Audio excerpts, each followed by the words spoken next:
They were playing with the gun. In Sydney Park, she lost her life.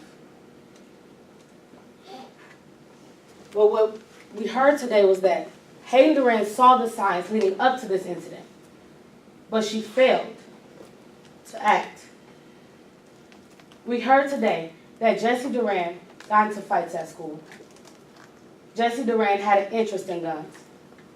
Jesse Durand played with violent video games and had an interest in the Parks gun. And we know that Hayden Durand knew all of this information, and she failed to act. That is why Andy Park is here suing Hayden Durand for negligent parental supervision. But it's not enough for the plaintiffs to just say that. We had to prove it. So today we had the burden of proof. We had to prove to you by a preponderance of the evidence, which is more likely than not, or 50% and the feather's weight, that Hayden Durand did not do enough to prevent the accident on August 18, 2010. Now, to prove that to you, we had to show you 4 things. 1, Hayden Durand failed to properly warn Jesse about the dangers of guns. 2, that Hayden Durand failed to warn the Parks about Jesse's previous behavior. 3, that Jesse Durand acted in a way on August 18 that caused an unreasonable risk of bodily harm to Sydney Park. And 4, that was the direct and proximate cause for Sydney Park's death. Now, when we say direct cause, that simply means but for. But for Hayden Durand's actions, but for Hayden Durand ignoring the signs, Sydney Park would still be alive today.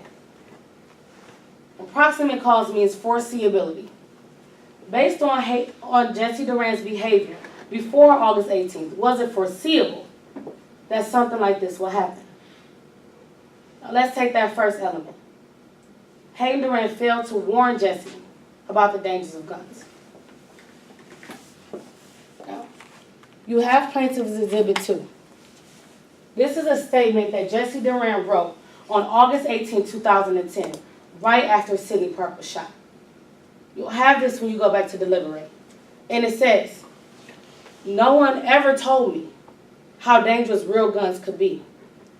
Hayden Durand told me that real guns are like the guns in video games." Hayden Durand told her child that guns are like the ones in video games. But we know in video games, you can shoot someone, turn the set off, turn the set back on, and that person will still be there alive. We know that in video games, people fall, they get shot, and they get right back up. We know that in video games, there is no grieving mother who has a dead child who will never graduate from school, who she will never see go to prom, who she will never see what that child could become. That child was real to Andy Park. And what she's feeling today is not a game. Now let's talk about that second element. Hayden Durand failed to warn Andy Park about Jesse's behavior. Now Hayden Durand got on that stand today, and she told you that she withheld information from Andy Park. First, there's a picture of Jesse pointing a gun at other children. Now, Hayden Durand told you she didn't feel a need to talk to Andy Park about this picture. Even though her son was over there almost every day, it wasn't important enough to her to tell Andy Park that her child was playing with someone who drew pictures like those. It wasn't important. We also know that Jesse had a history of getting into fights in school. In this notification that you will also have when you go back to deliberate, it talks about fights that Jesse got into. It indicates 3 separate occasions when Jesse Durand got into fights, struck other kids. Hayden Durand didn't feel a need to warn Andy Park about that. We also know that on August 17, 2010, 2 people told Hayden Durand that Jesse had an interest in Andy Park's gun specifically. The babysitter told Hayden Durand, "Your child wants to play with the gun, and I don't think Jesse should come over here anymore." She knew that. She told you that on cross-examination. Then she went home and she talked to her own son, and her son looked her in the face and said, "I want to hold a real gun. I want to see what a real gun feels like." What did Hayden Durand do? She allowed her son to go next door the next day with the Park's gun, did not talk to Andy Park, did not check to see if that gun was stored properly, and did not warn Andy Park about Jessie's interest in her gun. So we know conclusively that she did not tell Andy Park about any of it. Now, Andy Park told you that morning she was at home. Hayden Durant told you that Andy Park was at home when she dropped Jessie off. She had ample opportunities to talk to Andy Park. And what did she do? She dropped the child off and said nothing. Andy Park didn't know enough to prevent this accident from happening. Now let's talk about that third element. Jessie acted in a way that caused unreasonable risk of bodily harm to Sydney Park. Once again, you have the statement that Jessie Durant wrote. And the first line in that statement is, "I shot Sydney in the head." The defense told you they do not contest that Jessie shot Sydney on August 18, 2010. We have met that part of our burden. Now let's talk about direct and proximate cause. Direct cause. Had Hayden Durant acted upon the behavior that she saw in Jessie, this might not have happened. Had Hayden Durant not allowed Jessie to go over there where a gun was, that Jessie told her that he wanted to play with, none of this would have happened. You have the text messages between Hayden Durant and Jessie Durant. In those text messages, Hayden Durant knew that there was a possibility that someone could get hurt. She knew that her child wanted to play with that gun, and instead, she left her child there alone with no parental supervision with the gun. We've proven direct cause. Let's talk about proximate cause.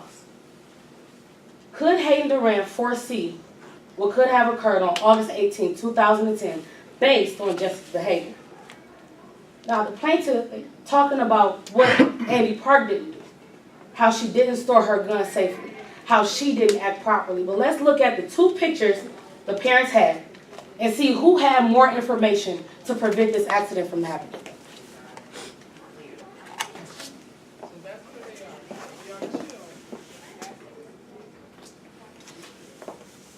Throughout today's trial, we know that Andy Park and Hayden Durant knew for sure that both children were left unsupervised on August 18th. We know for sure that both parents knew that both children knew about the gun in the Park home. And we know for sure that both parents knew about that gun in the Park home.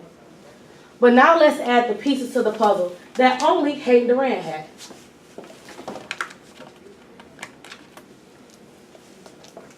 Hayden Durant knew, and she wrote in the email, "My child only likes to play violent video games, the ones that only involve shooting hundreds of people."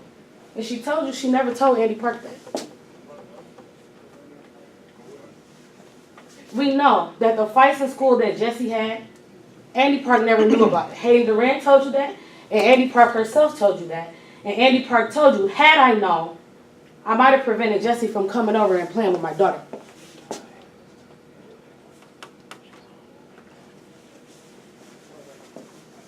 Hayden Durant sent an email about her concerns. Talked about how she was worried about the way her child was acting. Talking about how she was worried that her child was a danger. But she never told Andy Park about this email. Kylie?